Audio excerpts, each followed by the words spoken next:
right. Hello and welcome to the return of Cheat Code Radio, episode number 16. It's been almost about a year since we last have gone live, and things have changed. Abandoned's still a hoax, but, we're back at least. It's been a while, but we have returned. So I'm your host, Nicholas Downey, and joining me, as always, is the controversial Anchorman V2, or Ivan Seiler. How's it going today, sir?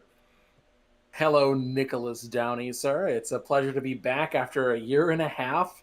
Our last episode was in October in 2021. But a lot of stuff happened in that particular time frame. So, yeah. But yeah, I believe reintroductions are in order because it's been a little while for our listening or viewing public. As you can notice, if you are watching us live on YouTube, we don't have any gameplay footage. That's just little quirks. We want to make sure this new format kind of worked first before we committed to gameplay necessarily. But don't worry, next week we'll have some for you. But yeah, like I mentioned before, just some quick, brief reintroductions as to who we are. My name is Ivan Seiler. I am in North Carolina, the United States. I am a now 30-year-old old man as of last month. And I graduated with a couple of degrees, specialized in poli-sci, philosophy, and business law. But I don't know anything, so don't. I've been working. I've spent the last 10 years of my life in video games in the industry in some capacity. I started doing YouTube in 2013. It was 2013 then. I started doing YouTube and created my own little channel. It's not really that important. All I can really say is I met people and met some nice friends. You guys have probably seen me on other shows at some point or seen me on Twitter giving my garbage takes. But that's about it. And I met my friend here, Nicholas Downey, in 2014, 2015. Yeah, it'd be 2014, yeah. Yep, somewhere in that time frame. We cut our teeth in the Facebook gaming situation there. And we started a Multiverse show together with Fame Entertainment. And ever since we've been friends and just kind of commiserated over our lack of being able to cuss people out in Call of Duty anymore. So, but so Nick, he's my, he's the Harry Truman to my Agent Cooper, my Bunk Moreland to my Jimmy McNulty. I'm the Pippin to his Mary and the Squirrely Dan to his Wayne. And here's the man, the myth, the legend, the King of the North, Mr. Nicholas Downey, sir. The Squirrely Dan. That got me. Yeah, so I'm Nicholas Downey. You guys have probably seen me around off and on. I've done a lot in the content creation space. I started doing Call of Duty YouTube videos back in like 2010. Built a pretty successful channel out of doing that, but changed course and started getting more interest in the industry side of things. Met Ivan in 2014, 2015 in the lead up to Fallout 4. Absolutely made everyone's life miserable with Fallout 4 hype posts in Facebook groups and Twitter. And kind of expanded from there, went and started expanding into writing, started with Hard Knock Gamers, expanded into the Inner Circle, and now with lordsofgaming.net. Done a lot over the past, it's been a long time. I've been writing for like 6 years now, and podcasting for a better part of 7 years. And now that I'm thinking about it, the fact that I've known you for 8 years is just insanely wild to me because I never think about time like that. Age is catching up with all of us. I'm not quite as dusty as Ivan. I'm only 29 by the hair on my beard because I'm 30 this year. But yeah, that's 92 babies. Yeah. So I guess what I'm trying to say here is that this show will essentially be two old guys yelling at the sky in the next couple of months. I mean, we're not like that old. We're not like Iron Lord's podcast. We're more like a nice Chrome, I guess. So All right, oh yeah, we're not even 3 minutes in, and you're already throwing shots. Okay, cool, cool. All right, so yeah, that's kind of what this is about. We kind of we go back and forth, we banter, we have a good time. If you're joining us for the first time, appreciate it. If you're joining us from a year and a half ago, we really appreciate it. But yeah, we're gonna kind of roll in. Kind of a bit of a new format. We're all like there's more than two of us. We're gonna bring 5 topics each to the table every week, and we're gonna talk about it. And it's not necessarily gonna be news relative. It could just be random topics of choosing.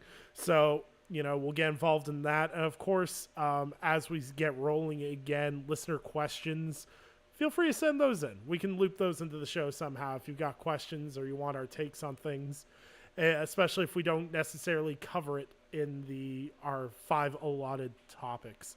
So, because the new format was this Mad Villains idea, Ivan, what is your first topic? So, to give everybody a little bit of context of what we're doing things a little bit differently.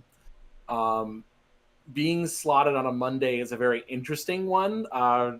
When we were doing Multiverse, we liked the Monday slot because it's kind of a gamble in terms of what you're going to get. It could be total garbage in terms of the news that you have, and you have to rely on the week before, or there could be a lot of stuff that comes out. So for us, we're doing this a little bit differently so you guys can keep track at home with this particular one. This is like a game of gaming industry chicken. So the way this works is Nick has picked 5 topics and ranked them in order of importance to him from 1 to 5. Number 1 being his most important, 5 being his least important of the ones he chose. I have also chose 5 different topics, and we have not talked to each other about any of these. So we have no idea what the other person has picked. This could go terrible. It could be we all pick the same topics and we're right here. Or we all pick different topics. The ultimate goal is that our number 1 pick has not been talked about by the other person. So if there's a point system, we'll work one out in the future, but we'll see how this goes first. So Nick, do you want to go first, or do you want me to go first, or we can flip a coin for it? Why don't you go first? Your idea. Okay. I'll allot you the first slot. Okay. All right. So my first topic, my least popular one. Nick, did you ever play a game called Lawbreakers when it came out? Oh, I did.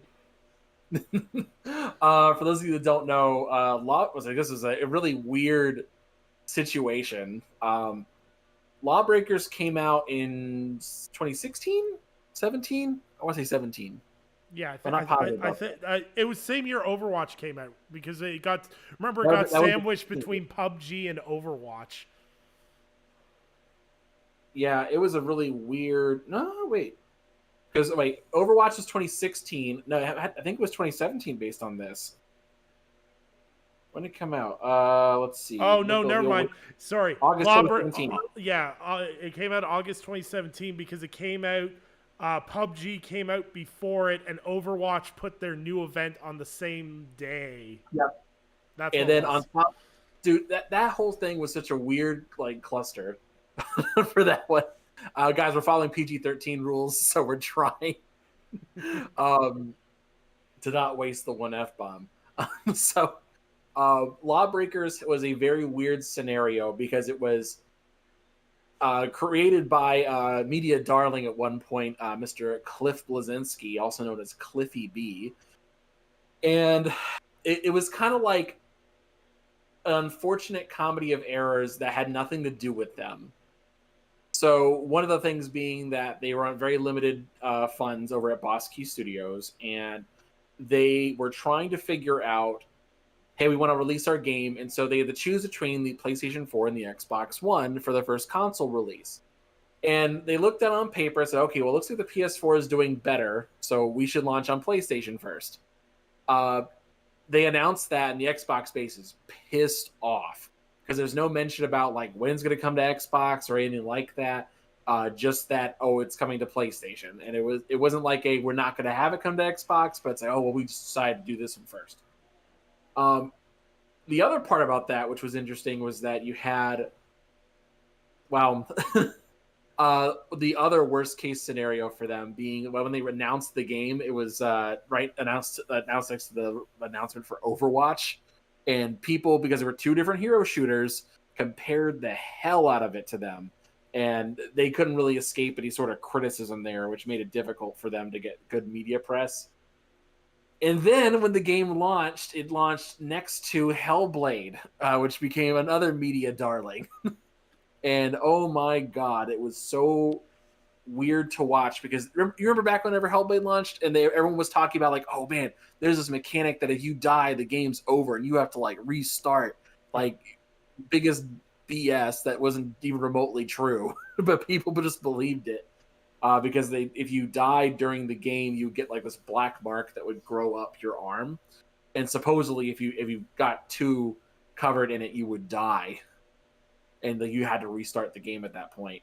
And I mean, that wasn't true, but it was a mechanic that people got scared of. And that thing got so much media attention. Everybody was covering it.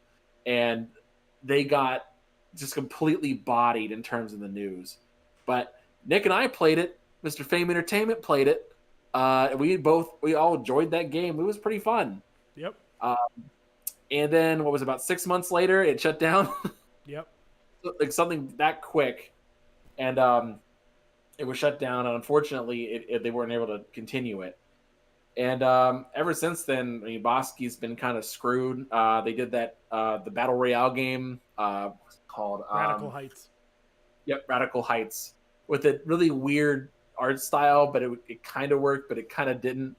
And they ended up shutting down their doors. And I know Cliffy B felt really depressed about it because you flew people out there to move to move to the studio area, and he had to find new jobs. I give him props for that. He personally found them all new jobs, so that's an amazing feat on that part. But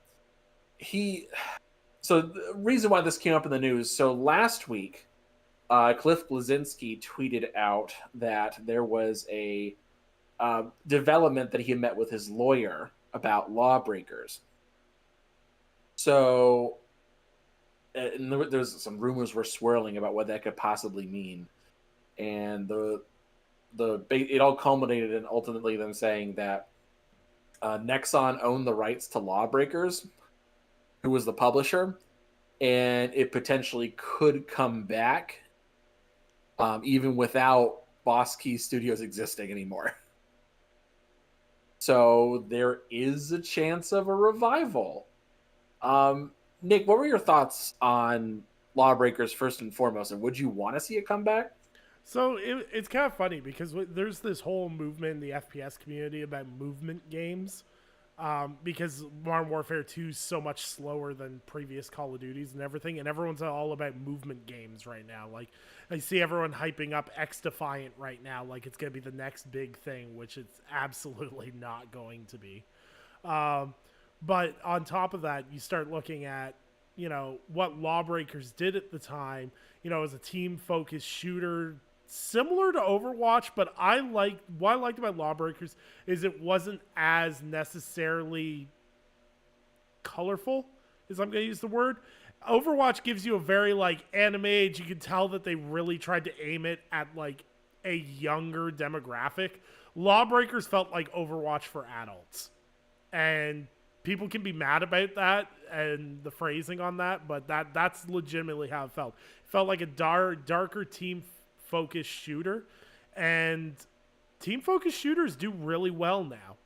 And I think a revival could make sense if they figured out how to market it properly this time. Because I think, getting slammed in the fact that the PC space was full, with PUBG being on PC and being a massive tour de force on PC at the time, took away from them ever gaining a PC audience. And then Overwatch that was the first introduction of the summer event. That was the first time Overwatch ever did the summer event, which was like Lucio Ball and all that nonsense. So I'd like to see a world where it releases it kind of gets its own window to shine, where it's not being outshined by bigger products. Because you and me have talked about this before.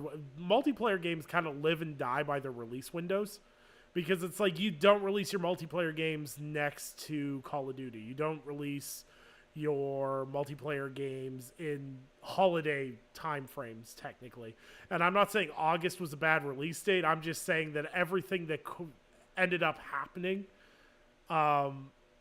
is why Lawbreakers failed. I definitely don't think it was a lack of passion. I definitely don't think it was a lack of effort. It was definitely just a bunch of things that they could not have predicted all going wrong at the same time. Like, nobody could have predicted how successful PUBG was going to be. No one could have predicted how much media drive Hellblade was going to get. And nobody, aside from Blizzard, could have launched their brand new event on the same day. And there's still a part of me that sits there and goes, somebody at Blizzard did that intentionally. Like, they said, oh, you think you can make a team-based shooter? Nah, you're not getting our audience. Yeah, that... Like I said, there were a lot of things that did occur that wasn't really their fault, which really does suck for them. But, I mean, I will say this much. It was... And this, I know the Xbox speed said this a dozen times, but I think this part is partially true. If you had to pick one base to launch for your console for a multiplayer game from Cliff Bleszinski, you should have picked Xbox for it. And the reasoning being, Xbox didn't have anything in 2017. They didn't have any major multiplayer game coming out that year. Was it because it was 2017 was Cuphead and things like that. I think it was Cuphead. Yeah, it was a bunch of weird third-party deals. It wasn't anything worthwhile. And also, your name recognition only really worked on Xbox because all your prior titles were, on Xbox. Like, PlayStation fans didn't know who Cliffy B was or cared who Cliffy B was. And, like, if they did, they wrote him off because that's how, psychology works. Like, if you can't have somebody, you don't want them. And then when they're available, it might mean something now. But it was just a different situation, and I just don't think... And also the fact that, you had Hellblade launching, a first-person... not first person. A single-player game, which the PlayStation community, especially at that time, was really rallied behind as their main focus and identity, versus a multiplayer-focused game. And also, it wasn't free to play either. It was like $30 initially. Yeah. So they didn't have that thing going for them either, which made it really rough for them to continue. And it didn't launch on PlayStation Plus or anything. So there were a lot of factors that just would have been better on Xbox to mitigate that until you could say, okay, now we have enough of a base and we can go to PlayStation now. Like, that would have worked the way around. But, hindsight's 2020. I don't blame Cliffy B for the decision. Because on paper, you go to the place of more individuals or more consoles for an install base, but they didn't. But hey, you live and learn. Yeah. But I would like to see a comeback if it launches on Xbox. So yeah. I think if it comes back and it doesn't launch on Xbox, it's like, did we learn nothing? Well, I feel like, it's weird too, because like I know a ton of people on PlayStation that play multiplayer games, because like any other platform, if you have friends that's primary platform is PlayStation, they're gonna play multiplayer games there. But a lot of my PlayStation friends play like your main line, so to speak, multiplayer games, your FIFAs, your CODs, your et cetera, et cetera. There's a whole bunch of multiplayer games that came out on the PS4 that kind of got walked out to die. And I'm not saying they were perfect games, but you look at it, you had like Drawn to Death, which they gave away with PlayStation Plus, and that still failed. You have... Look what happened to can't remember his name is right now. David I keep Jaffe. thinking Randy Quaid. So, I'm sorry, I can't remember what his name is right. Jaffe? Yeah, that's it. Yeah, David Jaffe. I just, for whatever reason, that beer makes me think that Dennis Quaid, or not Dennis Quaid, Randy Quaid. So I just can't help it. You have Drawn to Death, you have Lawbreakers, you have Paragon, which of course was closed by Epic, but was another PlayStation-focused multiplayer MOBA that ended up, rest in peace. I know Shogun's in the chat, and he'll shed a tear for Paragon. But I just think that was, like you said, that was in the era when EA was pounding their chest about how single player games weren't sustainable, and there was a lot of people that were like, "No, screw multiplayer games. We want single player games." And now it feels like the market's oversaturated with both, and I just don't have enough time to play any of it. But Lawbreakers definitely suffered a lot of misaligned things, and I wonder if you remove those factors, what the game would look like, especially in a multiplayer market where almost everything's free to play now. I'd be interested if you remove that $30 pay barrier and you get people in the door, because that gameplay was fluid, man. That movement was great. Oh man, I was watching gameplay last week, like just to remind myself of how it played. Oh my god, it looked like a dream. Yeah, I would love for that kind of that movement style to come back. Yeah, it would be great to see it come back. But like I said, I'm hopeful that maybe we'll see something down the line. But once again, hopefully they play it smart. If they do re-release it, it's got to be on everything, and they got to be smart with if they do a price point or it's free to play, or what you gotta do, because they can't just re-release the same game, because it's an old game now. It's like 6 years old, right? Yeah. So it'd be interesting to see. Me personally, I just want to see Cliffy B back in video games again. I know he's super happy doing everything else and just being successful in general, like he did the playwright stuff and everything else. But like, I just want to see him back in games. Yeah. Get out of the barbecue joints, Cliffy B. Get back on gaming. Yeah, so that's it. That's just kind of where I agree. I think Lawbreakers should come back. Will it come back? Who knows? But if it comes back, like, they've got my money. If they put a price point on it or whatever, like, I'll try it out again. So I went first. So yeah, that's Lawbreakers off the table. So if you had that on your top 5, Nick, you gotta get rid of it now. Nope, it wasn't in my top 5. Damn it, I didn't sink his battleship. But okay, your turn. What's your number 5? All right, so mine is the next step in PlayStation acquisitions. PlayStation has acquired Firewalk Studio, which is so confusing and get mixed up with the other studios they have acquired. So I don't necessarily want to talk about Firewalk specifically. I want to talk about how PlayStation's acquisition plan has kind of been rolling out, and how they have changed over the past few years in terms of what they are doing. Now, as everyone knows, PlayStation lives by their second-party relationships. And we have third-party and we have first-party.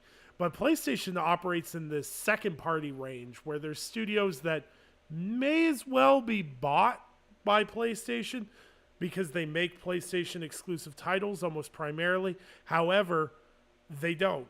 They're not owned by PlayStation. But PlayStation seems to be scooping these up now. We went from, Haven Studios, which had, a big publishing deal with PlayStation. All of a sudden, PlayStation's buying them up. So we're seeing talent being bought right now. Now, what I want to pose as a question is, do you think they're buying up talent because talent is getting increasingly hard to find?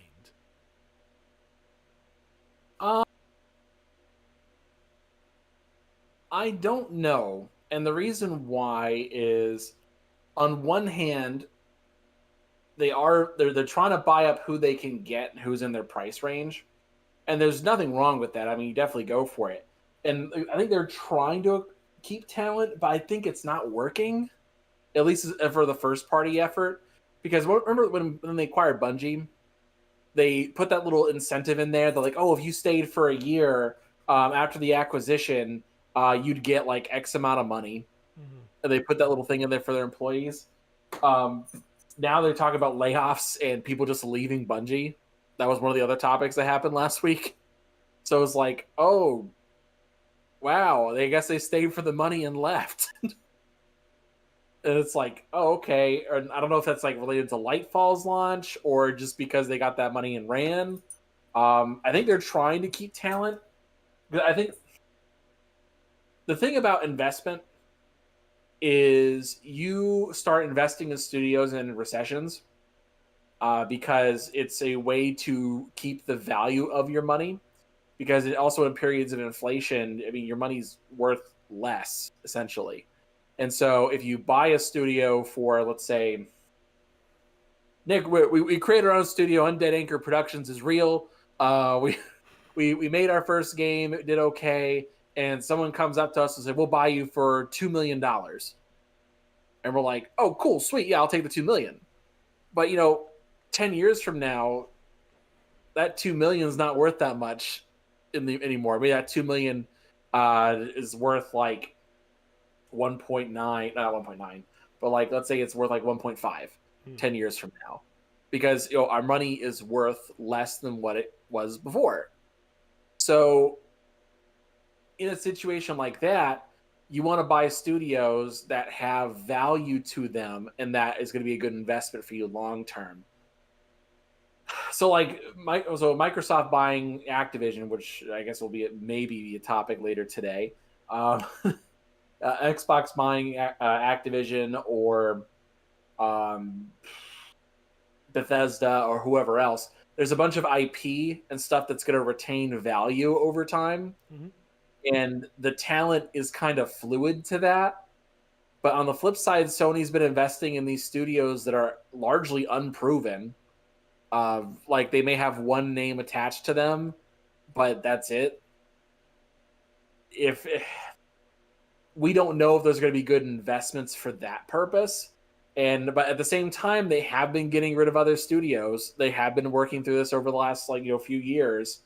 Didn't Sony Japan get shut down 2 years ago? Yeah, basically they rolled the staff into other studios and yeah. So I mean, worst case scenario, you could just do that, but that's just something to work through. So it's not from an economics point of view. They aren't great, solid investments, but they could be good gambles going forward. We don't know. And that's the big thing. We just don't know. Yeah, it's interesting because a lot of studios seem to be hiring massively, and it seems those job roles continue to remain somewhat empty. And it makes me wonder if there is very much like our job market where it's, there's a lot of jobs available, but maybe they're not necessarily the best paying jobs or the best gigs at the studios, and they're maybe having a harder time filling those roles. And I think one of the biggest reasons we're seeing so much expansion, especially in the PlayStation ecosystem, is because the investment of time and money required to make the types of games that PlayStation wants to make.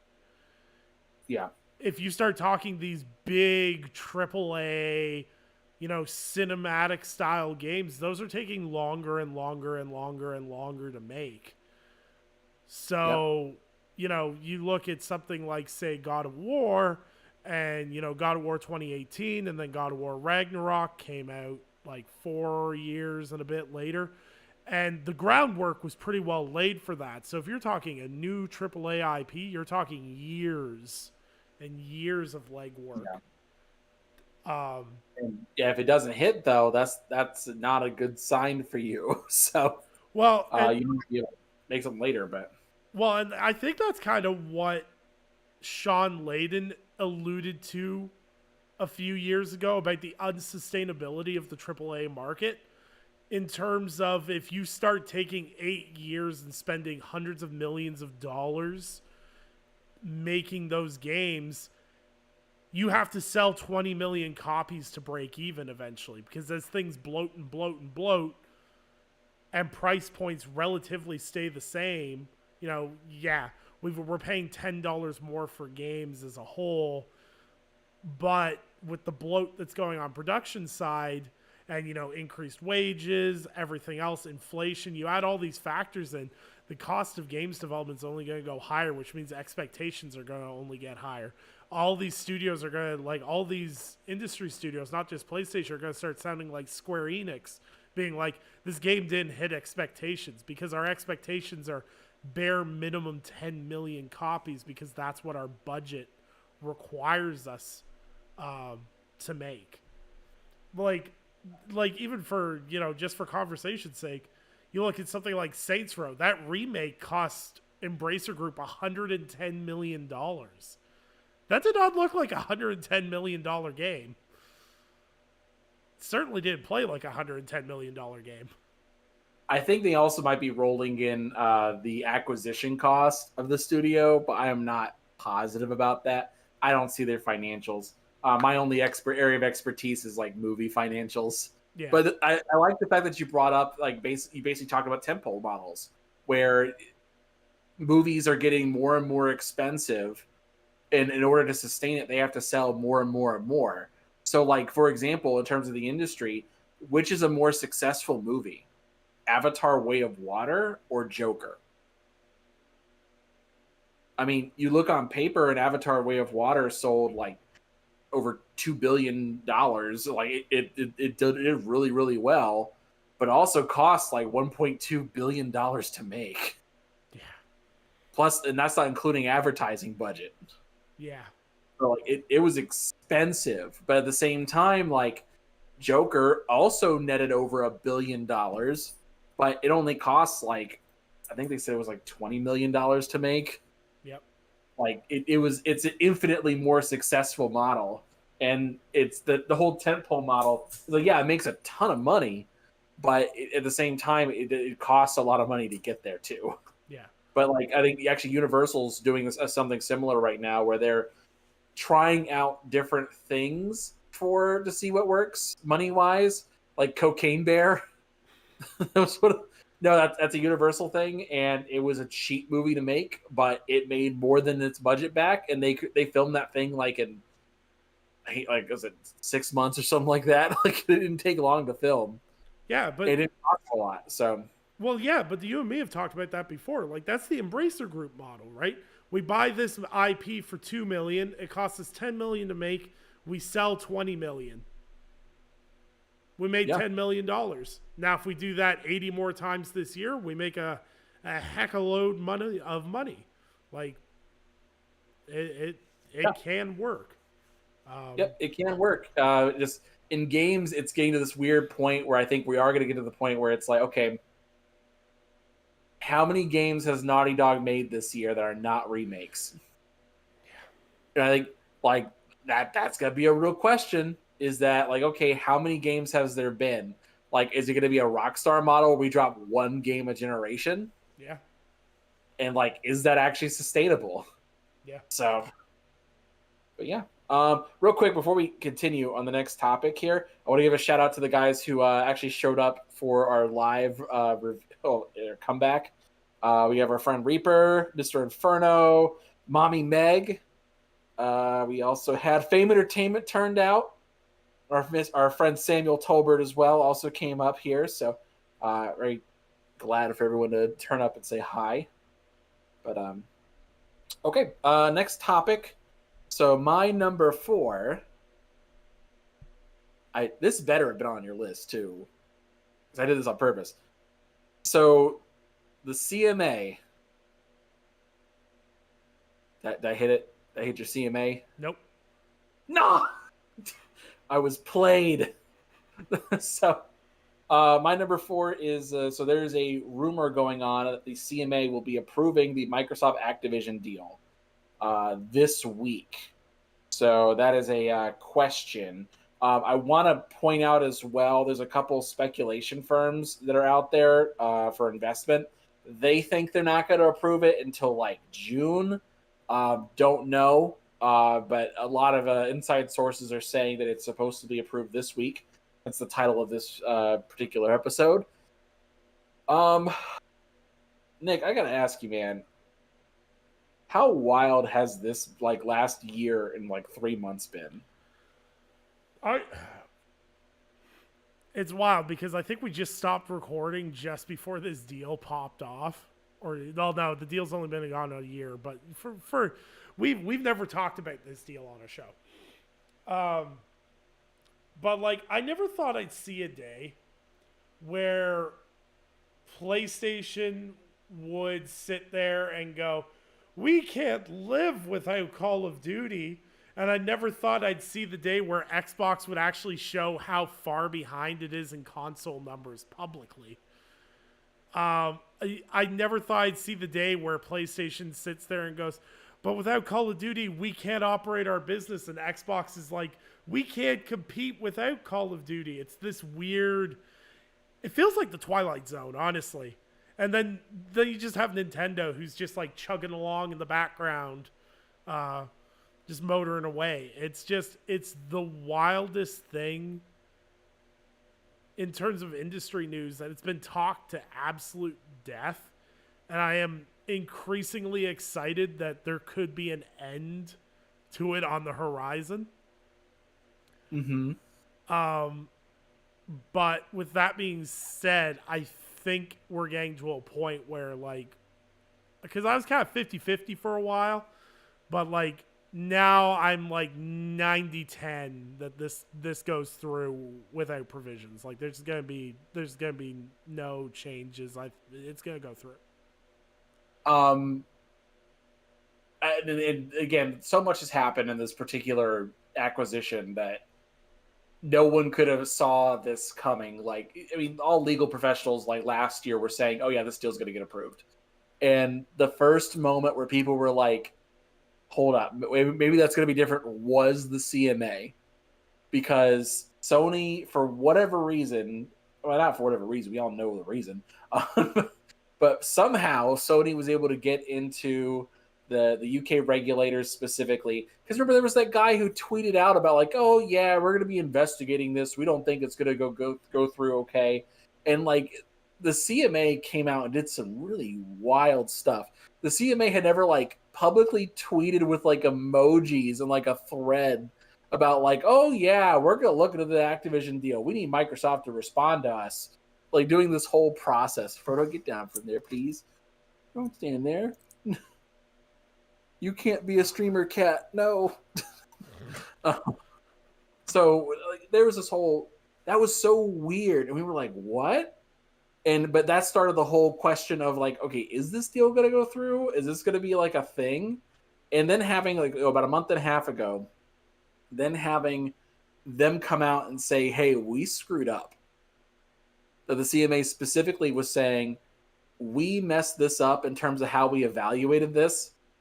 We really shouldn't have come through listening to the number one competitor and market leader for opinions on this and then following with those. We really shouldn't have done that. That was not the right call, and we're going to be reevaluating it." And basically saying, in terms of the console space, this acquisition is fair. The only thing they're really looking towards is the streaming thing. Yeah. And I don't know if they're going to go through with it in terms of like with no provisions, just for politics reasons. I think to save face, they'll put something in there, but it'll be about specifically. But I think it'll be something along the lines of what Microsoft already did by basically finding a bunch of random nobody streaming things we've never heard of, and then saying, "Yeah, we'll stream here." I was like, I didn't even know there were other streaming services outside of like NVIDIA. Well, see, it was kind of interesting because if you remember in those original CMA documents, the redacted documents, is that companies like NVIDIA and Google were heavily against the acquisition. I'm not sure if that was the CMA documents or the FTC filings. I think that was the FTC filings. But then just after it leaked that, NVIDIA had an issue with the deal, they struck that big GeForce Now deal for the Activision games. And all of a sudden, the video was all like, yeah, we're good, man. And then Google's kind of just backed off. I'm not sure if it's because Stadia is truly dead and they're not competing in the space anymore, or like what the situation over there is. But like, listen, at this point in time, like when it comes to acquisitions, and like when Sony makes its next big move, and Sony will make a big move eventually, I expect Xbox and PlayStation to fight against these deals. And I think that's the weirdest thing that's come out of the past year, is like people acting surprised that PlayStation wouldn't want this deal to go through, or that Jim Ryan wouldn't fight tooth and nail to make sure this deal doesn't go through. Like, it's his job to secure content for PlayStation. Like that is full front. Like, we're in content wars right now. Like that's where we are at right now, is content wars. Who has the most content? It doesn't even necessarily have to be the game's exclusive. It's exclusive skins, it's DLC, it's missions, it's marketing, it's everything. It's all content wars. So Jim Ryan's doing his job, Phil's doing his job, and it's up to regulators to figure out what the actual fairness of the equation is. And I think the funniest thing that came out of all of this was when they were like, oh, well, Tencent approves of the acquisition. It's like, yeah, because they want to keep buying stuff too. Like, Yeah. if Tencent came out, I was like, this acquisition is wrong, people would start going, but hey, did you buy like shares in 88 Studios last year? They're like, shh. But yeah, no, it'll be interesting. And if the CMA does pass this through after all the hubbub and heel dragging they did, in my mind, the deal's done. Yeah, I mean, the CMA was the first one to publicly oppose anything, and this is going to be like a weird thing. And Michael Pachter's a weird inside source kind of guy. He really doesn't know anything, but he does have years of like a past experience. So I will give him this. I do think this part is true. I think the part we need to keep in mind is that it's the political jockeying that's going on right now, at least in terms of the EU, the UK, and the US, because they are all trying to show, hey, look, we are the definitive say-all or end-all be-all of any sort of regulation. So the first one of those three to get this deal done, and especially if they can get any sort of provisions done, will look like the hero out of this, because then the other ones are going to follow suit. Mm-hmm. Right now, I think the EU is going to approve it, no provisions whatsoever. The UK, I'm not 100% sure on if there's going to be a provision or not. But, I mean, the FTC right now, like, they're a joke. Because even by the FTC's own metrics, this should not be a question of whether or not it's legal or not. Right now they're in their own administrative court, which the Supreme Court just said is not necessarily legal. That if Microsoft wanted to, or other people could actually go to federal court, like an actual court, and question immediately. So it's really a weird thing, and the FTC is like under investigation right now in the House Representatives about whether or not they are undermining American businesses by supporting foreign ones, specifically citing Sony and Microsoft. There's another thing too where this is just a side thing, and this will probably maybe come up later. Is about whether or not the U.S. trade deal is affected by this with Japan. There's a lot of stuff involved, and it's a really weird scenario. I think if the FTC even decides to block it, Microsoft's just going to ignore it at this point, because it's most likely going to get overturned anyway. Yeah, because they'll just take the FTC to court and win the lawsuit and flip it. Yeah, and they'll just go ahead and continue as if it was normal and just say, all right, whatever, we'll deal with any penalties if there are any, because everything that FTC's done and tried to block gets overturned anyway. And all the other regulatory groups are like, "What are you doing?"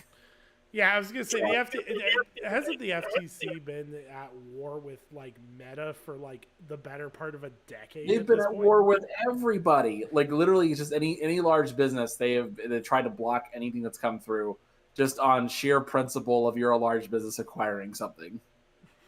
So, anyway, that's off topic. But hey, what's your number 4, Nick? Well, my number 4 revolves around a studio that I hold near and dear to my heart that became subject to a third of its staff being laid off, as well as the studio head, which is Meta's latest round of layoffs to Ready at Dawn. Yeah, those guys who followed me on Twitter that one time for no reason. Yeah, That was weird. yeah. Man, what's Rated Dawn been doing lately? Making really oddball VR games for Meta. Oh, well, Yeah, that stinks. yeah. So Meta has been just hacking and slashing jobs left and right, like a lot of the big tech companies, to be honest. Microsoft did big layoffs. Google did a hack and slash. Amazon barn burnered people. We're hitting. I think it's like over 60,000 people have been laid off out of the industry in the past like month and a half, 2 months. So there's a lot of people out there looking for work right now because of these Oh, layoffs.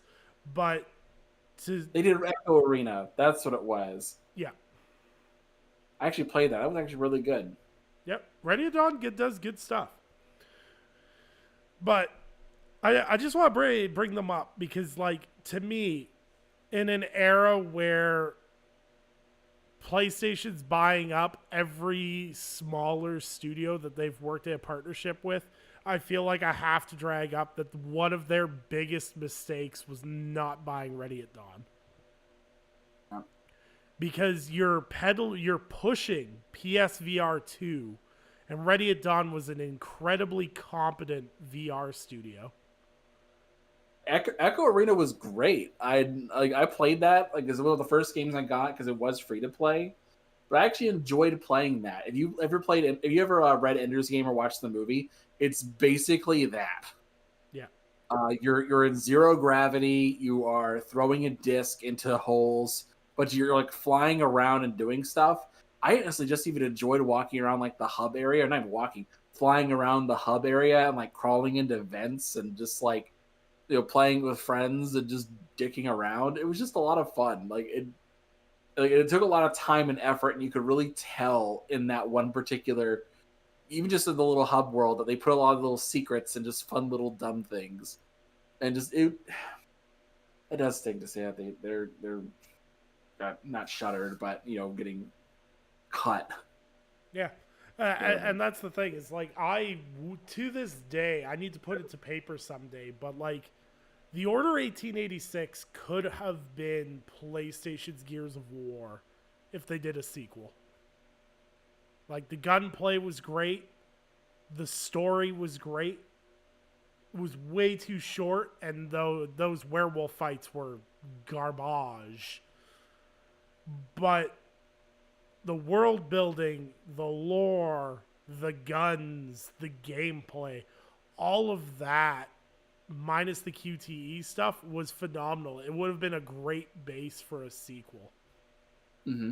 And they cliffhangered the game too, which is the absolute worst part of the Order 1886 is the game is only 6 hours long and they cliffhanger the hell out of it. And we're never ever going to find out what the next step was going to be. Yep. That really stinks, honestly. Because that game had a lot of polish. It was really short, but it did have a lot of polish. I actually really enjoyed that game, and for a while, I used to say that was my favorite game on PlayStation, unironically. So I think it worked, but I think that's my favorite thing when I tell people the Order 1886 is one of my favorite PlayStation 4 games. They just kind of like get this like glazed over facial expression, like what? Mm-hmm. But it really was fantastic. It sucks to see them get cut in the latest meta cuts because Mark Zuckerberg doesn't know what the hell he's doing. Yeah. But All right. That wasn't on my list either. Damn. All right. Maybe this one is. So my number 3, Suicide Squad delayed till February of 2024. Look. I've been saying this for a while. Rocksteady is overrated as hell. Dude, don't even think about it. It's gonna be almost 10 years since their last game. Don't give me that look, Mr. Rasputin. Don't give me that look. listen, Rocksteady is extremely overrated. The only games that have been good with is Batman stuff, and because they didn't even trust it with anything else other than Batman related stuff. I guarantee you, if you gave them something brand new that wasn't related to Batman in some capacity, people would say this is mid. so I'm going to agree with you, but also disagree with you. For just Coward. Why can't you just disagree with me like a normal person? because they haven't done anything recently for me to disagree with you with. Because unfortunately, even with the Arkham games, they kind of retreaded territory with those games a lot. And I think Arkham Knight was very guilty of retreading stuff because the only really newish feeling thing was the Batmobile, and that wasn't even that great. But with that being said, like Arkham City is like by default probably one of the best superhero games still. I'll give it props for that. But Like, but to your point, yes, they have not proven their pedigree outside of the Batman universe. yeah, my number one thing when you're judging a particular studio is you have to see them do different things. They can't just rely on them doing one particular franchise over and over and over again. You have to see them doing something different that's outside of their wheelhouse in some capacity, and then I think you can truly describe if they're great or not. Like I think Respawn proved it. Like okay, you get to Call of Duty, that's cool. They left, no more Call of Duty, and then they went and did Titanfall, which is better than Call of Duty. I will stand behind that 1000%. Call of Duty is worse than Titanfall 1 and Titanfall 2. So, but they also prove that they can do things other than first-person shooters. They got Jedi Fallen Order, which came out a couple years ago, and now they got Jedi Survivor coming out this week. So, I mean, look, they've proven they can do other things, but Arkham has not. Was I not Arkham? But with Rocksteady, they have not proven they can do anything. Like that's why I always found it really stupid when people were talking about, oh yeah, Microsoft should buy WB so they can get Rocksteady. It's like and have no guarantee of getting the Batman IP. I'm like, you realize they're buying a worthless studio, right? They don't have their own IPs, and they haven't done anything other than Batman. Like it's fine. Like yeah, the combat was cool, but they've been milking the same combat style for 15 years. Well, and I think the thing is what separates. I think a lot of people have a hard time separating good studios from great studios, and good studios are studios that make games in the same wheelhouse that kind of know how those games functionally work. You know, I'm talking like your Larian Studios is a good studio because they make specific style of RPGs and they're really good at making those style of RPGs. Your great studios are studios like Obsidian or Insomniac, where they've proven time and time again they can do anything. You look at the fact that, you know, Insomniac's done Resistance, Sunset Overdrive, Spider Man, And Clank. Ratchet and Clank. You know, there isn't too much. Like, is there crossover ideas between Ratchet and Clank, Sunset Overdrive, and Spider Man? Of course. But they also step outside of that wheelhouse. Obsidian, same thing. This is the studio that gave you Fallout New Vegas, Pentiment, South Park The Stick of Truth, and Grounded. like phenomenal breadth of talent in that studio to make all those different games. And I just don't think Rocksteady has evolved out of, hey, we made Batman. Because the entire time I've seen Suicide Squad footage, it's like, it looks like Arkham with gear score. And if I wanted Arkham with gear score, I'd just play Gotham Knights. And then I'd still be disappointed anyways.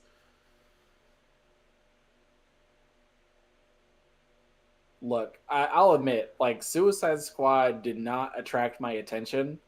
I watched like the first reveal trailer from years ago, and I just don't care. It feels like the same character with different mild flavors, and I kind of don't want to do that. Like, they're all like, oh yeah, we're all shooting mechanic people, but we like, this person's a little more melee, and this person's a little more, you know, sharpshooter, and this person's a little more wild card. But It's like the Redfall, it's like all the sword characters in Super Smash, all the like Marth and Marth and Ike and all the rest of them. yeah, Like we're all swordsmen. We're like different swordsmen. Like, yeah, I get what you mean, and I think too, like the Suicide Squad IP is just not good as an IP. Like the James Gunn Suicide Squad was okay. The one before it was a good salvage. It was like, oh, good job. it was a good salvage. The other Suicide Squad, if it hadn't had Will Smith, that it would have been terrible, and it was barely watchable at best. But like, I don't know. It's just not an IP that excites me. It's all the stuff they've shown. Like character interaction looks awful. Like it's just it's like let's pack all the cringiest DC characters into a bundle and you have to play them. It's like I don't know. And then like the menu and the UI and I just looked at it and I was just like, you are not getting my $70 with this at all. Worth it. No. But no, that's my issue with it. But yeah, good. Delay it till never. So maybe we can all move on from Rocksteady and stop giving them the benefit of the doubt. They lost that years ago. So anyway, all right. What's your number 3, Nick? What you got for me? All right. So number 3, we're dragging up some old news, but we gotta talk about Redfall. All right, what we got about Redfall, Nick? So not my list, so we still haven't taken anyone's topics. So Arcane put out a tweet that performance mode would not be available at launch, and 60 FPS option would be available at a later time. And there was quite a meltdown on the internet about this, which is hilarious.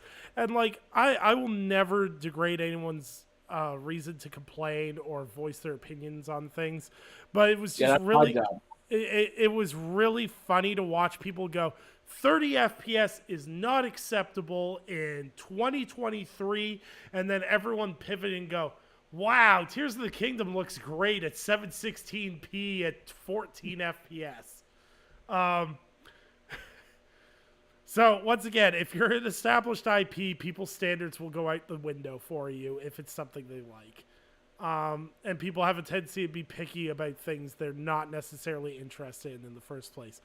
But with those caveats aside, it's an interesting design choice to go with 30 FPS when you're playing a first-person shooter. It really is.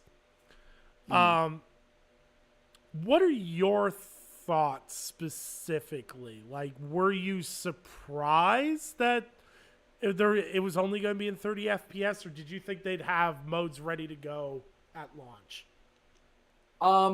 I will admit I did think they were going to shoot for at least 60 for one particular mode, namely because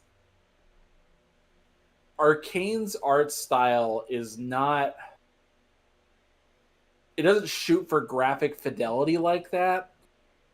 Like in terms of like, polygon counts and models, like you aren't like looking at the pores and Layla's skin necessarily. Like, it's there, but it's not like, that's not the focus.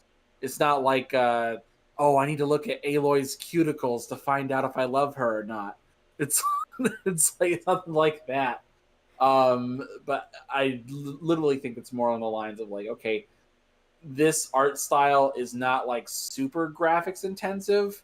I mean, there's particle effects and stuff like that, sure, but I will say I'm a little surprised. But then I also kind of remembered, like, okay, Gotham Knights, which we talked about earlier, got in a similar boat, and I had also trashed them for it, about there not being a 60 FPS model on next gen consoles, because it was like, okay, so yeah, last gen consoles could do 30 FPS at 1080p for Gotham Knights, and then next gen consoles can't do that either. It has to be 4K 30 FPS. That's like, why? But the reason, and they got dragged through the mud anyway, but the reason they gave was that, well, it's an untethered experience and anybody can drop in. And I was like, yeah, who cares? like it's dumb. I won't buy your game till it's $30 to match the 30 FPS price, which I waited until, and then I got it and I played it and I was like, it was okay, but not great. But at the same time, I also thought with this game, they're also claiming the untethered thing, and the world's supposed to be like way bigger than Dishonored or something like that. So, I mean, it could be cool. I don't know. They're also claiming untethered and 4-player co-op. So, I mean, I guess it's more intensive than Gotham Knights, but I don't know. But it's one of those things where I'm like, okay, we'll see what they're talking about. It'd be really funny if it's only like a week. Like, you only had to wait a week and then it was like 60 FPS is ready. Yeah.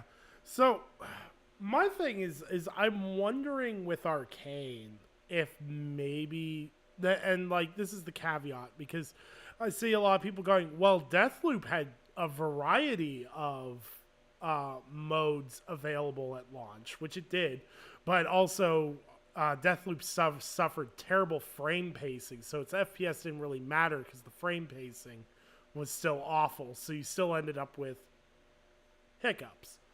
But that's Arcane Leon that did Deathloop. This is Arcane Austin that does Redfall.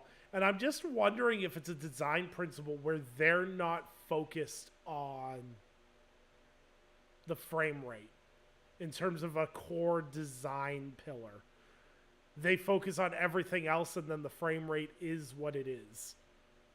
I don't necessarily agree with that necessarily, but with that being said, if you've got like, and let me get this clear, there's a lot of variables for me with Redfall. Like if I hop into Redfall and they've got really good AI and this untethered gameplay really comes together well, and there's all these different abilities going off, and there's a ton of enemies on screen, and the frame rate stays rock solid at 30, I'll kind of, I'll dial back the criticism on that.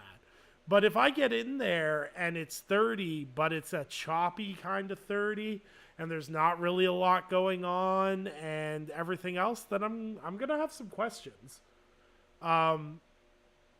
Because I know their big design principle with this is that you'll be able to go anywhere you want to. So it's like, so does that mean every building I can enter?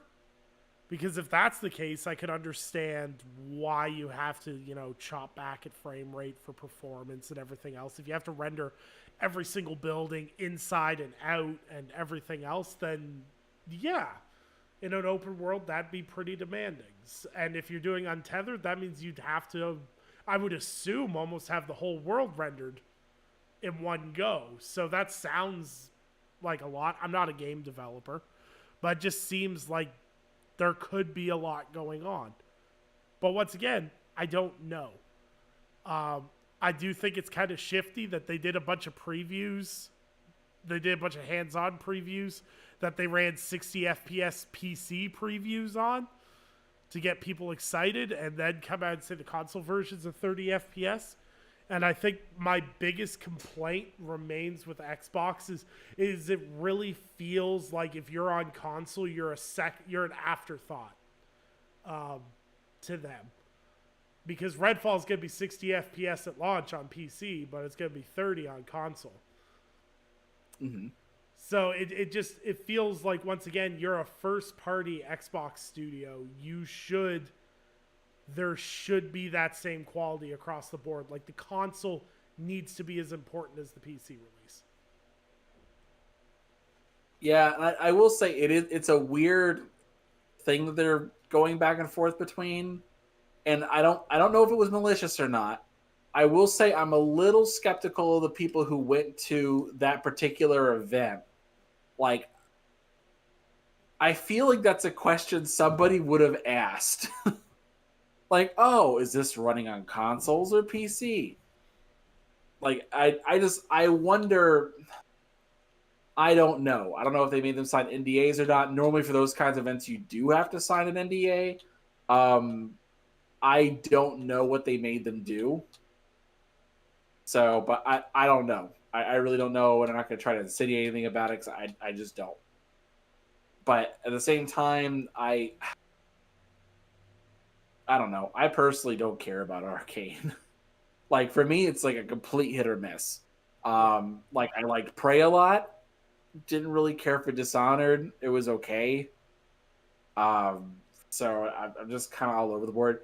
But then I also didn't really care for Deathloop, so maybe I might like this one. I don't know. So, but they do a systems based gameplay, and it's fine.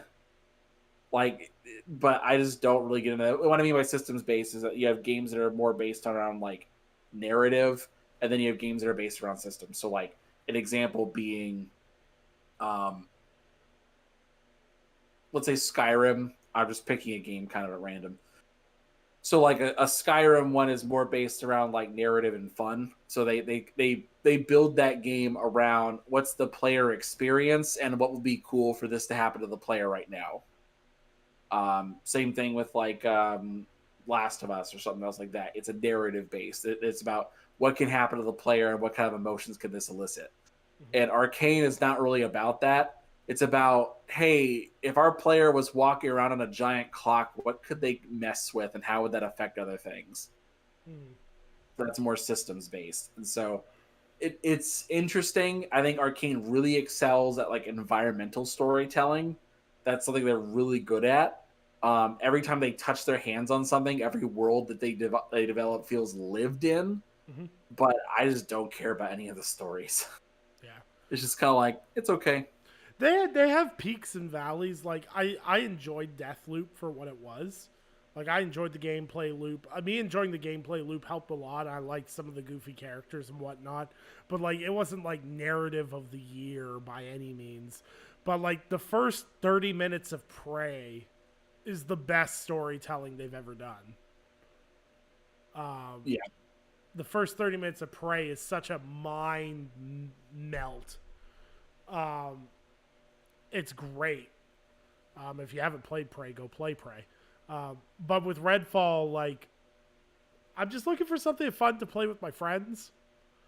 Like, I'm not looking for something, you know, jaw-dropping, amazing, or whatever else. But, like, if Arcane makes, like, a really funky co-op game, I'm all about that. That's cool.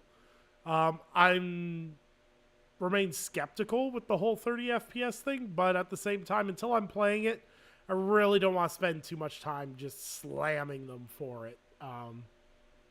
Yeah.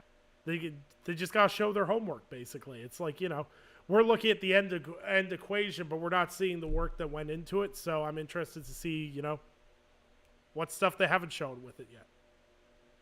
Yeah. All right. So number 2, let's see if we can finally sink someone's battleship. All right. So Ubisoft finally launched Ubisoft Plus on Xbox. And I mean, I know 420 was last week, but were they high? Like, I honestly don't understand what their thought process was on this. So, for those of you that don't recall, Ubisoft Plus is supposed to be their personal subscription service. This is only their games. They don't have any third party stuff. It's just them. And they're pulling pretty much all of the games that they've ever had. And supposedly, if you want to play the newest titles, you have to be subscribed to this as well. And they're going to be launching new games into this. But for comparison's sake, EA Access, which doesn't launch new games into the service, but 6 months to a year later, an EA game will fall into there. They are like only $5 a month, and Ubisoft is like, 15. But it on console, it's going to be $18. And it requires you to have like a multi-pack or something like that. So it's really only it's $18 US to be able to play Ubisoft titles. And I don't understand the thought process on this. Because in order to get your money's worth on a game, you'd have to have it for like 4 months. Like, I don't understand it on a subscriber's point of view, and I don't understand it from Ubisoft's point of view. Because in order, if they're having a new title and they're going to be launching this game at $70, you have to rely on the person having this one game for 4 months, and that they're going to be playing they're going to be playing this game. Mm-hmm. And Ubisoft games are long, but they're not that long. Like, if you really ground it out, you could knock that whole thing out in a month. I think that's fair. Well, for like a Ubisoft title. Also, their pipeline has been less than great lately. Like, I know everyone likes to beat up on Xbox in terms of lack of releases, but Ubisoft has kind of become stagnant. Way worse. But they were dropping at least about 3 games a year at least. Yeah. There may be like either Far Cry or Assassin's Creed, then whatever their floating third title or their floating second title was, and then normally get indie game of some kind, maybe 2 of them. But now they're like dropping like maybe 1 game a year right now. Yeah, outside of their like Just Dance and yeah, I'm actually curious now. Hold on.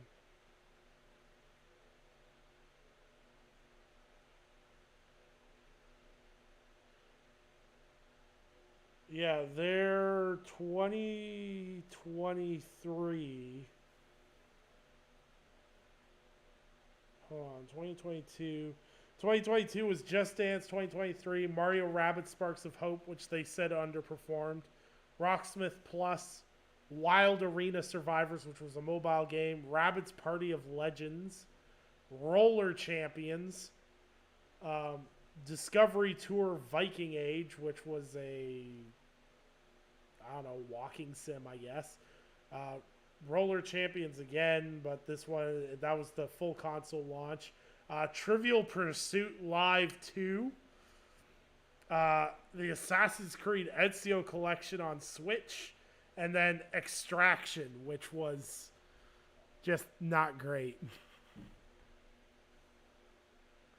And like, the only good thing they've put out this year is you can play Anno 1800 on console, which is a great city sim. Yeah. But Shogun put out a correction that EA's service where they're actually launching new games on PC is $20 a month. So maybe that's what they're thinking about, but... Yeah, but so here's the thing. I didn't realize Ubisoft... This is how much I pay attention to Ubisoft. I didn't realize Ubisoft Plus was on console. So I went and checked. It's $22.99 Canadian, and after taxes, it's almost $27 a month. So If I want to have Ubisoft Plus for a year,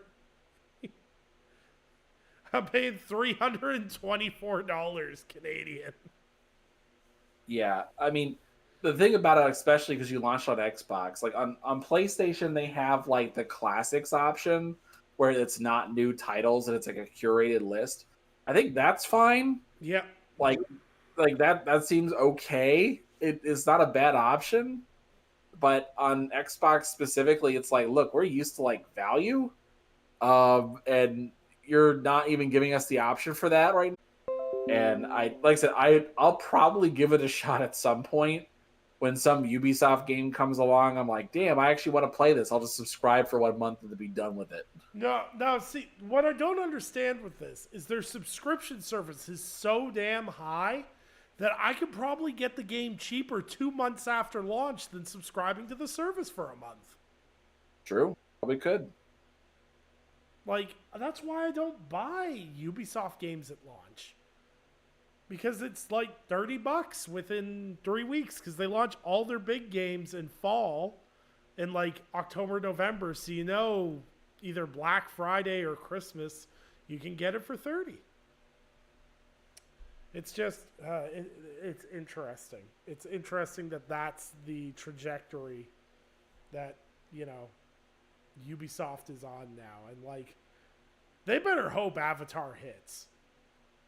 Better. And like the fact that they already missed the window for it, it just makes me think it's not going to work at all.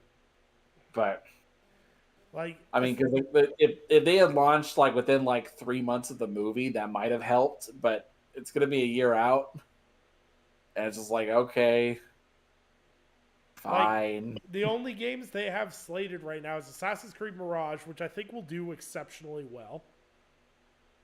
I hope so. They have the Crew Motorfest, which I don't know how well the Crew games do. Like, I don't know if they do okay. I don't know if like they're like Need for Speed and they're dead in the water. I don't know. They have Skull and Bones, which is the IP they just keep kicking down the road. The Sea of Thieves killer. Sea of Thieves is on like season 12 now, and Skull and Bones still hasn't launched. You know what? Sea of Thieves should just on purpose like shut down their servers for one day. Like when that game launches, like please give them a chance. Just for one day. And like, spoiler alert, I know on financial earnings calls they keep saying Beyond Good and Evil 2 is still happening, but that's canceled. It's canceled. It's dead. It's eternally canceled. It was in development hell for the first time. Now it's in development hell again. Yeah, So it's canceled. Full bore. That game was internally canceled, and the only reason that it's not publicly being said that it's canceled is because they canceled so many games last year that they just didn't want to add it to the list because they could still peddle it as a premier AAA title. Because like, does everyone remember that the Ghost Recon Battle Royale Warzone clone? oh yeah, jeez. What happened to that? Oh, was it Heartland? Is that what it's called? It was No, like something Heartland's the Division one, which they're going ahead with. Oh god. Jeez. See, this is the problem is because like Ubisoft just sits there with a bat and is just beating the Tom Clancy name into the ground. You can't distinguish these third-person military shooters from each other anymore because like Ghost Recon blends in with the Division because they tried to make what was it, Breakpoint? Yeah, Breakpoint. Yeah. They tried to make that like the Division around the same time that the Division 2 came out for no reason at all. And then they had to friggin' patch in. They spent like 8 months patching in basically Wildlands into Breakpoint so people would play Breakpoint. And then they added NFTs to Breakpoint, and that failed so hard that they pulled NFTs out of Breakpoint again. It's just safe to say nobody at New Ubisoft in the upper management level knows what the hell they're doing. Yeah, I think that's fair. All right, what's your number 2, Nick? What you got for me? Number 2. Metacritic user ratings. It's another week. It's another 50 articles from the same websites going, this game's getting user review bombed. We need to start having standards for user reviews on Metacritic. We need to scrap user reviews on Metacritic. It's the most useless metric of a site. It's not like Steam. Steam reviews are useful because it shows you so-and-so has 20 hours with the game. So-and-so has 0 hours with the game. You can kind of work with that. Metacritic reviews is console warrior fodder and outrage lightning rods, for lack of a better word. Horizon Forbidden West was the one that got it this week, and that was because apparently Aloy is Gayloy. And people were mad about it. And that was why it had, I think the user rating's at like 1.3 because they're mad that Aloy kissed another girl. And yeah. I'm so tired. I'm so tired of, like, I'm not sure what honestly pisses me off more is the fact that people are still review bombing through user ratings on Metacritic, or that people are still upset at different representation in video games. And, like, I don't know if anyone played the first two Horizon games, but I never got Aloy is straight from any of those games. I wasn't even convinced that Aloy was human in the first game.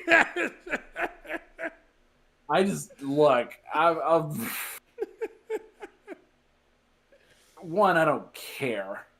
But let Aloy have a love interest, please. Like, why are we so mad about this? Like that is so stupid that it's like, okay, yeah, look, it's a post-apocalyptic world. Let them have some love. Like just let them have something. And it's like, I don't understand why also people just get mad about, like, never mind, I'm not going to say it. No, I think I will say it.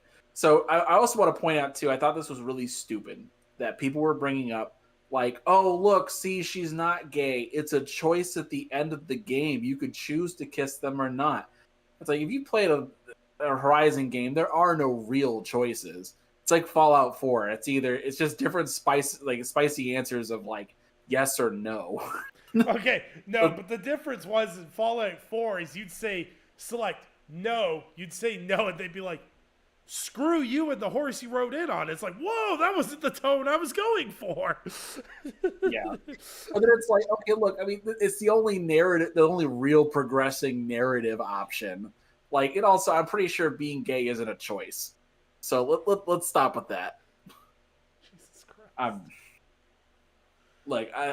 think it's one of those things that just let people enjoy what they enjoy. Why do you care? Like, one, it's a video game, and two, who cares if she likes women? It's good representation. It doesn't hurt anybody. Like, listen, like, there's choices in games. And if anyone ever remembers a critical choice, it's in Fallout New Vegas when you meet Fisto. That's where boys became men. Or you didn't understand the question and then understood after. All hail Fisto. But at the end of the day, representation in media is awesome. I get a kick out of the fact that I'm every generic Tom Clancy mainline operator ever. Like, I look at every Ghost Recon trailer, I'm in that. That's awesome. Well, I mean, they evolved, though. It used to be like you had to be like buzzed head, clean shaven, maybe a little bit of scruff, and that was like every Call of Duty protagonist and every first-person shooter protagonist up until 2009. Yep. And so now it's like everyone's got longer hair and a beard now. Representation. Yeah, and like, I remember when Spider-Man Miles Morales came out, and one of the writers for LogNet, Hector, did an article on how it was cool to see Puerto Rican representation in a video game. Mm. And ever since then, I really enjoy when developers do a cut like that, where it's like they put something in that mattered to somebody on the team, and it's going to matter to someone else on the end result. That's cool. That, like, I honestly, it's like, I don't care if Aloy likes men, women, might have some questions about the robotic dinosaurs. I think that might get a little weird. Like, we're drifting very close into Rule 34 territory with mecha dinosaurs. But it's like, if someone finds her more relatable because of that, and more importantly, if they make her a more in-depth character by adding a love interest, awesome. Because I always felt she was a shallow protagonist in the first place. So if adding more human elements like a relationship can add more depth to her, then go on. Do what you got to do. No, I agree. Like, give them something to work with. Yeah. Like, look, a mystery that needs to be solved is not enough character motivation. It's just not. No. I need more. Because, like, if you want a mystery to be solved, that's what LA Noire is for. No, that's what Scooby-Doo is for. Ruh-roh. But yeah, no, that's just my little tangent. I know people get mad about everything, but I just wish we didn't get mad about everything. Yeah. Number one question. All right. How screwed is Sony with the high-end consoles language?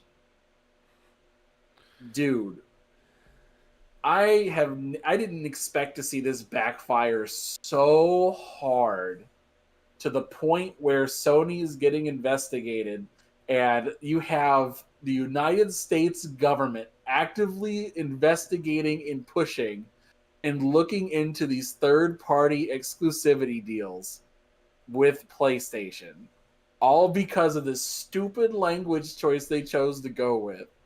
I have never, in my wildest dreams, and you know I have some wild dreams, Nick, even thought this was a possibility.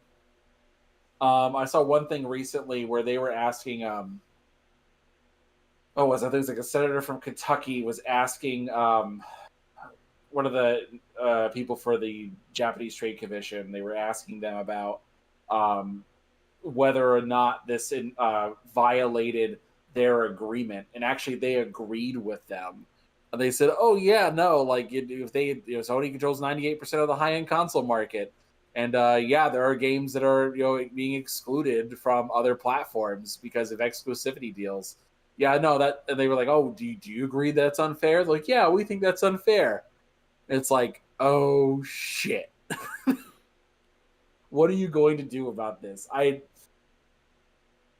mean, and to one extent, like, I'm not naive. Like, I fully know that Microsoft probably finally lobbied back against Sony because they were lobbying really hard in Congress to get any sort of traction with the FTC and to try to stop the acquisition. But now that Microsoft's done a little bit, it's just kind of like, holy shit, what's going to happen here? Well, if you remember when we first had our conversations, when the lobbying for Sony really started to kick off, the one thing that the point I continuously hammered home is wait till Microsoft starts lobbying back. Because I don't think people realize how much money Microsoft spends in lobbying. And if you don't think Microsoft isn't tied into the government at every corner, like, you just have to look at military contracts. Like, I know that's off topic from the games industry, but if you don't think Microsoft won't play their hand on all their deals in order to push their other markets that they're trying to expand in, you crazy. Yep. I kind of view as like Microsoft proper, like Satya Nadella is kind of like the Eye of Sauron, and it's like if its attention is on you, oh shit, like you gotta worry. But like, when it's busy looking somewhere else, it's like, okay, we got a shot here. But it's just too much otherwise. So, um, I don't. I'm really afraid that if Sony tries to do anything, like if they say, "Oh yeah, we're gonna buy this studio," or like even if they decide, we're gonna buy Square Enix, they could actively point, like they could point to this the Japanese trade deal and be like, "Hey, this sounds like consolidating the market to lock games off of Xbox. Look, a history of you making exclusive titles not on Xbox."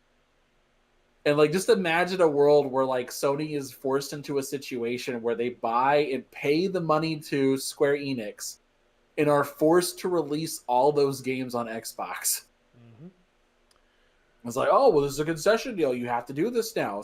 It's consolidating an industry. There's an agreement between Japan and the United States that you're supposed to be releasing content on digital content on both platforms. And it's like, oh. And so, like, where beforehand you could get away with it by saying, oh, well, it's just a third party deal. Like, we can do what we want. And now you're stuck in this position of like, oh, we actually have to do this now. We don't have a choice. Well, and the thing is like the video game market has gone kind of under the eye of a lot of government regulators in the first place. Like for a long time, video game market was what it was. But now that you give American senators, I don't care if they're Democrats or Republicans, you give them an oorah pro-America topic that they can hammer repeatedly, and nothing is more pro-American than an American company fighting against a Japanese company, and that's ingrained societally, is that we've got to support the American company. So it's interesting to see the lobbying. I'm interested to see where it'll go. I'm interested to see how much of an uphill battle Sony has with its next acquisition, because they've been keeping to relatively small acquisitions and then a very open-ended acquisition of Bungie. And the thing is I don't think people see the long game with the Activision Blizzard deal, because people went. A lot of the arguments I've seen is like, oh well, Overwatch 2 is still going to be on PlayStation. Diablo 4 is still going to be on PlayStation. Call of Duty is still going to be on PlayStation. And all this. But as I keep hearing, people say, well, PlayStation people buy their games. 76% of sales in the UK were PlayStation owners buying their games. Okay, so people are now going to subscribe to Game Pass in the Xbox ecosystem in order to get Activision Blizzard games, and then that's going to be supplemented by PlayStation players paying the inflated $70 price tag for Activision Blizzard games to get access. So basically, Xbox through proxy gets the best of both worlds. It gets to provide high-end premier content to its subscription service while still getting full dollar value copies out of PlayStation players. Yep. So you're basically going to be paying for Xbox players to have a game for no additional cost. That's really what it's breaking down to. Yeah, because how do you supplement Game Pass if you're not building subscribers? And don't get me wrong, if and when Activision Blizzard closes, those Game Pass numbers are going to go up and up and up. Yep, especially when the next Call of Duty launches, and it's like available in Game Pass day one, no additional cost. Like what? Yep. And you're going to see people do what they did before. If you can tell, like, because you saw how, like, this is one of the things that happened when Microsoft lost the deal for marketing with Call of Duty. People moved to PlayStation. Like, the Call of Duty still has play with people. Like, no matter, and like, it's one of the weirdest franchises. No matter how mad people are with the franchise, people still buy it, and it makes no sense to me. But there's going to be that base, and they'll be like, "Hey, I can get Call of Duty for free every time it launches, and I just got to be on the system." Okay, I'm in. Let's do it. Yep. So, yeah. That's my whole thing. Yeah. No, it's It is what it is. And people still traditionally buy it, and I imagine I'm pre-predicting the doom and gloom when the first Call of Duty that launches in Game Pass. It's going to be, oh, this is the worst selling Call of Duty. Da da da da da. Blah blah blah blah blah blah blah blah blah. Is Call of Duty gonna die? Oh Yeah, no! yeah. I can already predict the cycle. It's gonna be a bunch of nonsense. Blah blah blah blah blah. Call of Duty's got way bigger problems than the Microsoft acquisition, honestly. Um, Yeah. which is Well, actually my number one topic is Call of Duty. Because these sneaky little guys at Activision have quietly introduced pay to win back into the store again. oh god, what happened this time, Nick? No, I did not hear. nobody's covering this right now because it's not Warzone or multiplayer. So now there's two skin packs that have released in the Call of Duty store. There's a retro Ghost skin, which is the Modern Warfare 2 Ghost skin. So like you get his standard apparel for the final assault mission in the game where he gets shot. You get his ACR, you get the MK14 EBR, you get all these classic Modern Warfare 2 skins. And then you get this little thing in the corner and it says DMZ bonus perk. And what it allows you to do is in DMZ, if you select Ghost as your operator, you get to spawn in with a 2-plate vest instead of a 1-plate vest off the start. So you get more health right off the start on a fresh spawn. And then it gives you an additional character slot so you can run more characters, which means you can have more loadouts to play with as well. They added a whole loadout system just so that they could add a loadout system additional piece to the store kit. And then on top of all that, if you use Ghost's ACR as your insured weapon, which if you play DMZ, if you die with your insured weapon, you can get that weapon back an hour later, or if you get successful exfils, it decreases time. That weapon refreshes every 15 minutes. So basically, if you lose it, you go run another game of DMZ, you have it back again for the next game. And they've introduced this all in a $25 skin pack. Yeah, and they call it the Pro Tuned Advantage. Yeah. So it's so weird because it looks like the actual like skin itself looks like they just straight ripped it. Yeah. From Modern Warfare 2. Yeah. Like the textures and stuff look really weak. I can't tell if that's at least the texture of like the jacket he's wearing, but it just looks so weird. That's just so odd. So my actual problem with this isn't necessarily the actual fact that, you get a 2-plate vest to start. The other pack is you get a medium backpack, which means you could stow a weapon, so you can carry 3 weapons instead of 2 off the bat. These aren't really what I would say big advantages off the start. Like, they're an advantage that you paid for, but they're not big ones. But what scares me is if this is the model going forward, what are the other ones going to look like? Like, there was data leaks that there's a skin pack coming where you start with a UAV. Like, you load in and you just have a UAV to start. So you can just spawn in and boom, know where everyone on the island is right off the bat. Damn. Like, if they start doing stuff like that, that's going to unbalance the game and not necessarily force people, but it's going to encourage people to spend money.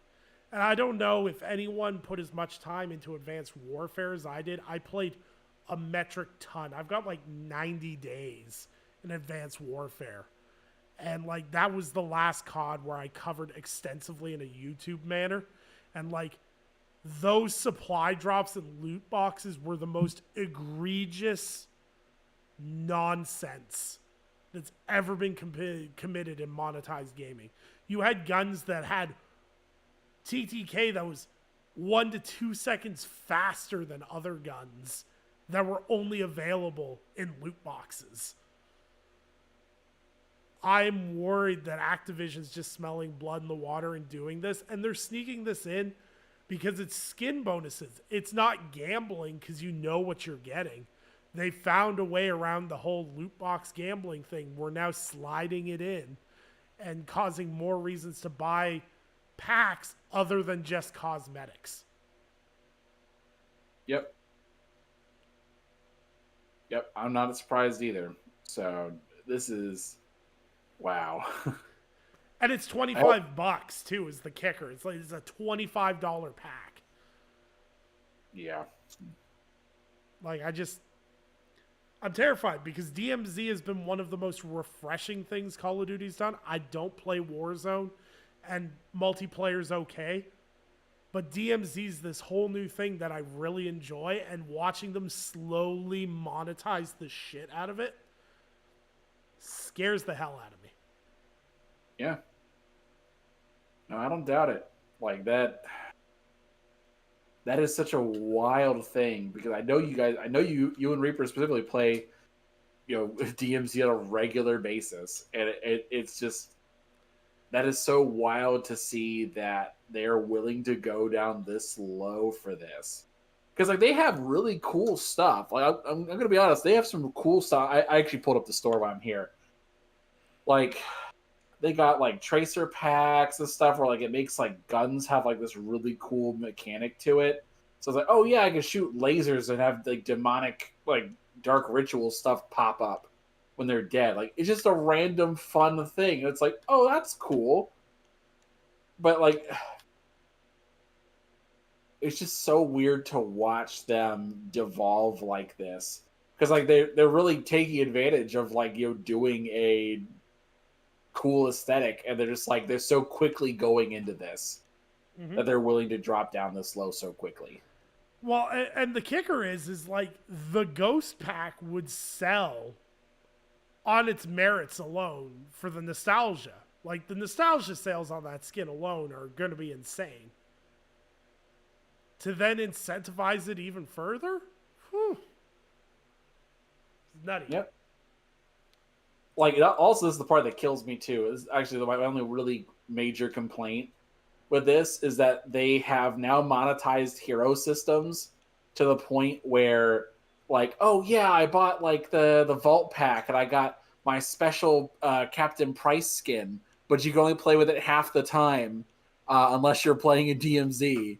And it's like if you're playing just regular Call of Duty, it's like, all right, well you can't play as that one because you're on the other team this time. And now you got to find someone that's, oh, well, it's on the other one now, so I can play as either one. It's like, it's so stupid and so annoying. But that's just the world. They found a way to get more money out of you. Yep. So it'll be interesting to see what Microsoft does after this deal is done. If there's something they continue or they say, nope, we're going to continue. Like, you're not doing this anymore. Yeah. So that will be interesting to see what they decide to do. Yeah, that will be the big question mark, so to speak, is, how will Activision's practices change under Microsoft, or will Microsoft, keep business as usual? And I think monetization's this really weird thing that sometimes we have it better than we think and we don't realize it. Yep. And to just close out this conversation, you and me have talked about this before, but like Overwatch, I actually preferred how they did loot in Overwatch 1 versus Overwatch 2. Because in Overwatch 1, yes, you had to buy loot boxes, but you got a loot box every level up? Yep, every level up you did, or like if you had a good like community ranking, which they like reset every week anyway, you get a free loot box. And it was always like if you saw somebody with it, like if you saw someone with a skin that you like, you were like, oh man, they're so lucky. Or, oh man, they saved up so many coins so you could get this. Like, so you could buy it on this particular event day. And now it's like, oh, okay, yeah, you got $20, cool. Yeah. Like it's really killed my motivation to buy anything in Overwatch because I was like, this was free before. Yeah. Well, and that was the thing is like I remember I got the Reaper Jack-o'-lantern skin out of a free Yep. loot box, and I remember being so stoked for like 3 days that I Yep. had that skin, and then I was like, oh, you can buy it for like $30. I'm like, okay, I Oh, guess. the one that did it for me was the Roadhog Junkenstein one. I Mm, wanted that one so bad. I waited 3 years to get it yep. because I couldn't afford it, or I was like, oh wait, I gotta like grind to see if I can get it. I just couldn't get it, and it was just so annoying. But then it was like, oh yeah, I got it like after the third year of doing this. Yep. I was like, oh thank God. So, Yep. But but yeah, I guess that's the show. yep. I was surprised we didn't have anything, but I'm also not that surprised because we had a year and a half's worth of content to cover. Well, and also too, I think that also speaks volumes to what you find interesting in the news and what I find interesting in the news, right? So I guarantee next week it's going to be a different story. Well, So yeah, because like I pulled up the Redfall stuff, and that's technically like 2 weeks ago, and yeah, so we'll definitely have to wait and see because there'll definitely be some interesting Blizzard Activision news next week for sure. oh So yeah, and we'll also have the final results of the CMA hopefully this week. So be on the lookout for that sort of stuff, guys. yep. So outro wise, Ivan, if people wanted to find you, where could they find you? Probably in my apartment somewhere, finding out what the hell Frodo's doing, like by running around. You may have seen him pop around every so often, but he's wild and he's like, "What are you doing? It's up late." For us at least. But you guys want to find me online? You can find me at Anchorman V2. It's my handle across pretty much everything: Xbox, PlayStation, Twitter. Yeah, pretty much everything else. You can find me through there. Um, Give us a follow. You can also follow us on Cheat Code Radio on Twitter for updates. I'm getting back in the habit of using that on a more regular basis, and I manage that account, so I try to stay up to date if I can. But yeah, that's pretty much it. Pop in on our Discord. I have a link on my Twitter for you guys if you want to join our Discord and have a good time with us and talk crap. Yeah, yeah, that about sums it up. Yeah, and you can find me on Twitter at NicholasGPMedia, and you can also find me and all my written work at lordsofgaming.net. And of course, if you want to bug me on a more personal level, then definitely join the Sanctuary Discord. And just remember, if you want to try to catch me with a stray, I got homies. Um, but yeah, great show, and we will be back 8 p.m. Eastern Standard Time every Monday night, and available on MP3 downloads early the next day. So we will catch you guys next week, Monday, 8 p.m. Eastern Standard Time. And of course, if you have any questions or concerns, please feel free to send them to us via DMs. As always, thanks for everything.